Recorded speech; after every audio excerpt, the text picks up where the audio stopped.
اگر ancient Indian political history کا مطالعہ کیا جائے تو ہر بات میں ایک پرسنالٹی نمایاں نظر آتی ہے، وہ ہے چندر گپت موریہ۔ تقریباً 322 BCE میں انہوں نے مورین امپائر کی بنیاد رکھی۔ اس سے پہلے بر صغیر مختلف کنگڈمز، ٹرائبرز اور مقامی رولر میں تقسیم تھا۔ چندر گپت نے پہلی مرتبہ اس سینٹرل ایڈمنسٹریشن قائم کیا اور اس نے ہندوستان کی پولیٹیکل ہسٹری کا رخ ہی بدل دیا۔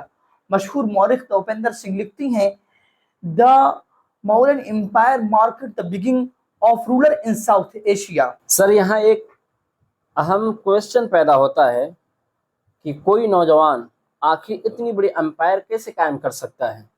کیا صرف ملٹری پاور کافی تھی یا اس کے پیچھے کوئی اور پولیٹیکل ویژن موجود تھا؟ سر اگرچہ چندر گپت ایک عظیم ملٹری کمانڈر تھے، لیکن ان کے پیچھے بریلینٹ مائنڈ بھی موجود تھا، اور وہ تھے چانکیہ۔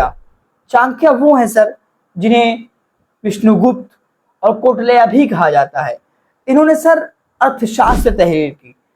یہ صرف ایک کتاب نہیں ہے سر، بلکہ اس کتاب میں state craft, intelligence system, foreign policy, economics اور ملٹری اسٹڈی کا جامع انسائکلوپیڈیا ہے۔ اور سر یہی وجہ ہے کہ آج دنیا کی بڑی بڑی یونیورسٹی میں اس کتاب کا مطالعہ کیا جاتا ہے۔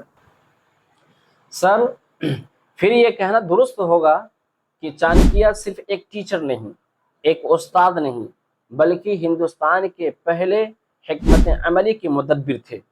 جی سر، بعد مغربی مؤخر انہیں دا انڈین میکاویلی بھی کہتے ہیں، لیکن اگرچہ تمام اسکالر اس تشبیہ سے اتفاق نہیں کرتے، لیکن اس سے ان کی غیر معمولی پولیٹیکل وژڈم کا اندازہ ضرور ہوتا ہے سر۔ ناظرین، یہاں ایک لمحے کے لیے رک کر سوچئے، اپنے مائنڈ پر زور دیجئے کہ ہسٹری صرف شور سے نہیں بلکہ کئی مرتبہ ایک تھنکر کا پین ایک ہزاروں سولجر سے زیادہ طاقتور ثابت ہوتا ہے۔ چانکیہ اس حقیقت کی روشن مثال ہیں۔ یہاں ایک اہم سوال ہم اپنے ریسرچ اینالسٹ سے کہ کیا تاریخ میں واقعی ایسے شواہد موجود ہیں کہ چندر گپت موریہ کی کامیابی میں چانکیہ کی حکمت عملی اور پولیٹیکل ویژن یعنی سیاست بصیرت فیصلہ کن تدبیر رکھتی تھی، یا یہ کہ بعد میں ان کے کردار کو غیر معمولی بنا کر پیش کیا گیا؟ سر بہت اہم سوال ہے۔